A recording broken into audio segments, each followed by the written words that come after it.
बिस्मिल्लाहिर्रहमानिर्रहीम।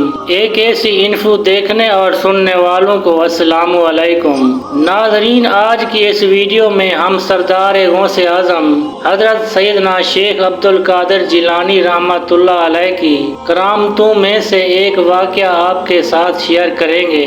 एक औरत हजरत सैयदना शेख अब्दुल कादिर जिलानी रहमतुल्लाह अलैह की मुरीद हुई। उस पर एक फासिक शख्स आशिक था। एक दिन वो औरत किसी हाजत के लिए बाहर पहाड़ के साथ गार की तरफ गई तो उस फासिक शख्स को भी उसका इल्म हो गया, तो वो भी उसके पीछे पीछे गया, हत्ता कि उसको पकड़ लिया।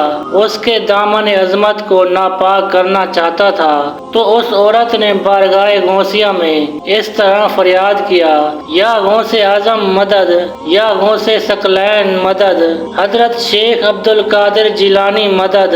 उस वक्त हजूर सैयदना गौसे आजम रहमतुल्लाह अलैह अपने मदरसे में वजू फरमा रहे थे। आप रहमतुल्लाह अलैह ने उसकी फरियाद सुनकर अपने लकड़ी के बने हुए जूते को गार की तरफ फेंका और वो लकड़ी के बने हुए जूते उस फासिक शख्स के सर पर लगना शुरू हो गए, हत्ता कि वो मर गया। वो औरत आपके नालैन मुबारक लेकर हाजिर खिदमत हुई और आप रहमतुल्लाह अलैह की मजलिस में सारा किस्सा बयान कर दिया। दोस्तों, देखा आपने हजूर सैयदना शेख अब्दुल कादिर जिलानी रहमतुल्लाह अलैह की करामात में से एक करामात सुनी। उम्मीद है आज की इस वीडियो को आपने पसंद किया होगा। दोस्तों, इस वीडियो को ज्यादा से ज्यादा शेयर करें, चैनल को सब्सक्राइब करें।